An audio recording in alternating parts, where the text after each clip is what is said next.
धूप में बैठना इस्लाम में क्यों मना है?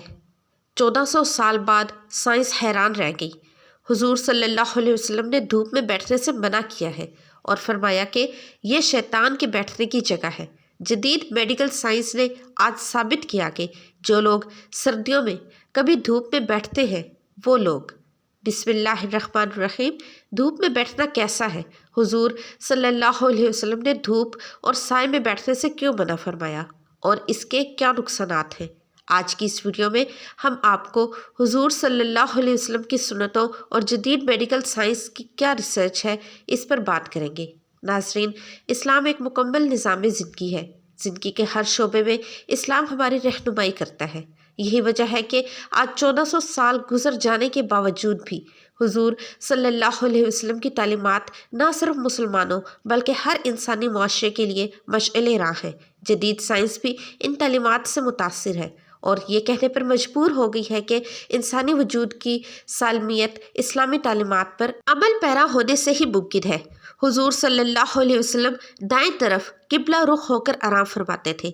आज साइंस कहती है कि दिल बाएं तरफ है। अगर इंसान बाएं तरफ लेटे तो दिल की बीमारियां पैदा होने का भी खतरा होता है, क्योंकि बाएं करवट लेने से बेदा और आंतों का बोझ दिल पर पड़ता है, जिसकी वजह से दौरान खून और दिल की हरकत में कमी पैदा हो जाती है। नींद के बारे में तजर्बों से ये चीज़ वाजिया हुई कि जिन मरीजों को मुसलसल दाएं करवट सुलाया गया वो मरीज बहुत जल्द सेहतयाब हो गए और जिन मरीजों को बाएं करवट सोने दिया गया वो मरीज बेचैन ही रहे। मॉडर्न साइंस ये बात बिल्कुल साफ हो चुकी है कि दाएं तरफ सोना दिल और मैदे की बीमारियों से बचाता है, यहाँ तक कि बेहोशी और मुसलसल बेहोशी से भी महफूज रखता है। इसी तरह हुजूर सल्लल्लाहु अलैहि वसल्लम का बिस्तर मुबारक नरम ना था। आप सल्लल्लाहु अलैहि वसल्लम का बिस्तर चमड़े का था। हज़रत उमर रज़ियल्लाहु अन्हु से मरवी है कि उन्होंने कहा, एक मरतबा मैंने नबी करीम सल्लल्लाहु अलैहि वसल्लम की खिदमत में हाजिर हुआ तो आप सल्लल्लाहु अलैहि वसल्लम एक बुनी हुई चटाई पर आराम फरमा रहे थे। आप सल्लल्लाहु अलैहि वसल्लम की पुश्त अनवर और इस चटाई के दरमियान कोई बिस्तर ना था। चटाई के निशान आप सल्लल्लाहु अलैहि वसल्लम के पहलू पर जाहिर हो रहे थे। चमड़े के तकिए पर टेक लगाए हुए थे जिसमें खजूर की छाल भरी हुई थी। इस हदीस से यह बात वाज़िह होती है कि रसूल अकरम सल्लल्लाहु अलैहि वसल्लम आरामदेह बिस्तर इस्तेमाल नहीं फरमाते थे। आज साइंस ने इस बात को साबित कर दिया कि आप सल्लल्लाहु अलैहि वसल्लम का ये मकबूल मेडिकल असूल के मुताबिक बेशुमार फ़वाइद पर मुश्तमिल था। साइंसी माहिरीन ने अपनी रिसर्च में आरामदेह बिस्तर का नुकसान कुछ इस तरह बयान किया कि जब एक चुस्त और चलता फिरता इंसान जब आरामदेह बिस्तर इस्तेमाल करता है तो उसके जोड़ ढीले पड़ जाते हैं, वो ज़िंदगी के आम मामलात में सुस्त हो जाता है। बहुत ज़्यादा नर्म और आरामदेह बिस्तर गुर्दे पर बहुत बुरा असर छोड़ता है, यहाँ तक कि गुर्दे की नालियों में एक पेचीदा वर्म और सूजन पैदा होती है। आरामदेह बिस्तर रीढ़ की हड्डी को भी नुकसान पहुंचाता है। बच्चों की हड्डियां नर्म होती है, अगर उनको आरामदेह बिस्तर इस्तेमाल करवाया जाए तो उनकी हड्डियां टेढ़ी हो जाती है और पूरी ज़िंदगी माजूरी उनका मुकद्दर बन जाती है। अमेरिकन काउंसिल फॉर हेल्थ ने अपनी नई रिपोर्ट में चमड़े का जिक्र भी किया है। उनका कहना है कि चमड़े का बिस्तर बवासीर, कमर का दर्द, आसाबी कमज़ोरी और जोड़ों का खिंचाव का वाहिद इलाज है। इसी तरह नबी करीम सल्लल्लाहु अलैहि वसल्लम ने धूप और साए में बैठने से भी मना फरमाया है।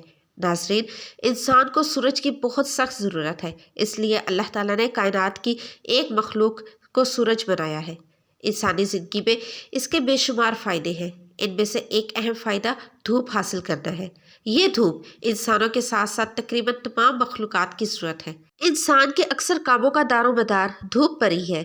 इस धूप से हमें दीगर फ़ायदों के अलावा जिस्मानी फ़ायदे भी मिलते हैं, मगर इन सारे फ़ायदों के होते हुए भी मेडिकल साइंस ने धूप में सोना नुकसानदेह करार दिया है।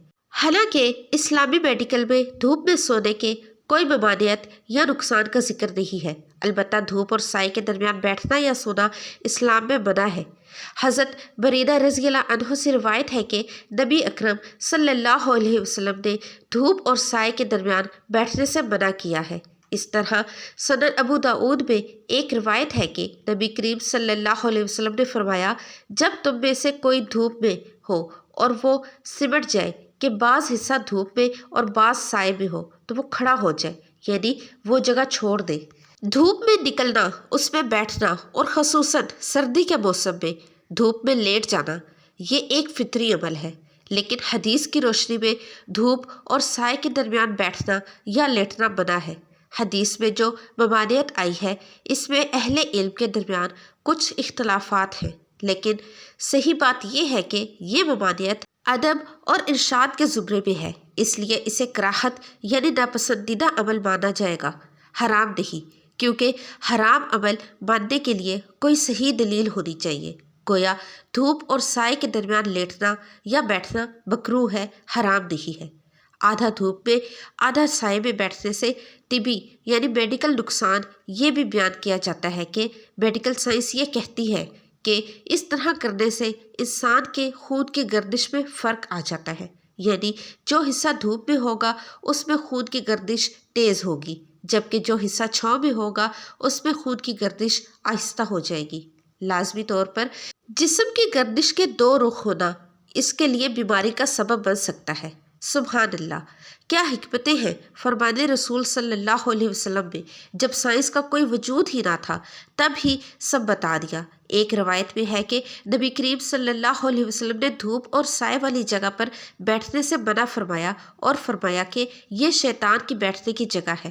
اس روایت میں شیطان کے بیٹھنے کی جگہ سے مراد یہ ہے کہ شیطان جسے پریشان کرنا چاہتا ہے اس کو ایسی جگہ پر بیٹھنے یا لیٹنے کی طرف راغب کرتا ہے، اور گویا ایسی جگہ پر کسی شخص کے بیٹھنے یا لیٹنے کا سبب شیطان بنتا ہے، اور اس سے شیطان اپنے مقصد میں کہ وہ شخص تکلیف یا دکھ میں مبتلا ہو کامیاب ہو جاتا ہے، کیونکہ شیطان جس طرح انسان کے دین کا دشمن ہے اسی طرح اس کے بدن کا بھی بہت برا چاہنے والا ہے۔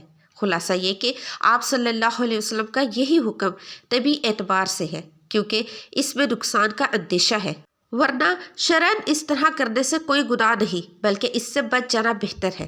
یعنی یہ حکم واجبی اور تاکیدی نہیں بلکہ مشفقانہ اور خیر خواہی پر مبنی ہے۔ اس طرح نبی اکرم صلی اللہ علیہ وسلم نے اوندھے منہ لیٹنے سے منع فرمایا ہے۔ اوندھے منہ لیٹنے سے تمام اعضائے ہضم اور اعضائے رئیسہ اوندھے اور بے ترتیب ہو جاتے ہیں، اور اس کا سب سے پہلا نقصان دماغ پر پڑتا ہے۔ دماغی لہریں اپنی ترتیب سے ہٹ کر دوسری منفی یعنی نیگیٹو رخ اختیار کر لیتی ہیں، حالانکہ وہ مسلسل مثبت انداز سے انسان کو فائدہ پہنچاتی ہیں۔ جب یہ لہریں منفی آتی ہیں تو آدمی کو ڈراؤنے خواب آتے ہیں، حتیٰ کہ ماہرین نفسیات کے مطابق ایسے شخص کی زندگی کا رخ بھی اپنی ترتیب سے ہٹ جاتا ہے اور وہ الٹی سوچ کا حامل ہو جاتا ہے۔ اسی طرح حدیث میں زیادہ سونے سے بھی منع فرمایا گیا ہے۔ زیادہ سونے سے بدن میں سستی اور کسل مندی پیدا ہو جاتی ہے، جس سے دنیاوی کاموں میں حرج پڑتا ہے اور دین کو بھی تیزی سے نقصان پہنچتا ہے۔ زیادہ سونے سے مرگی اور بے خوابی کے مرض میں اضافہ ہو جاتا ہے۔ زیادہ سونے سے آنکھوں کی بیماریاں، خاص طور پر پپوٹوں کی ورم پیدا ہو جاتی ہے۔ زیادہ سونے سے بدخوابی کا مرض پیدا ہوتا ہے، اور بدخوابی کے مریضوں کے لیے تو زیادہ سونا سب میں قاتل سے کم نہیں۔ اللہ تعالیٰ ہمیں نبی کریم صلی اللہ علیہ وسلم کے مبارک طریقوں پر عمل کرنے کی توفیق عطا فرمائے اور ہمیں نیکوکاروں میں شامل کرے، آمین یا رب العالمین۔ ناظرین، کامنٹ باکس میں اللہ تعالیٰ کے 99 ناموں میں سے ایک نام ضرور ٹائپ کیجیے گا۔ ویڈیو کو لائک اور چینل کو سبسکرائب کر کے جائیے گا۔ ملتے ہیں نئی ویڈیو میں، تب تک کے لیے اللہ حافظ۔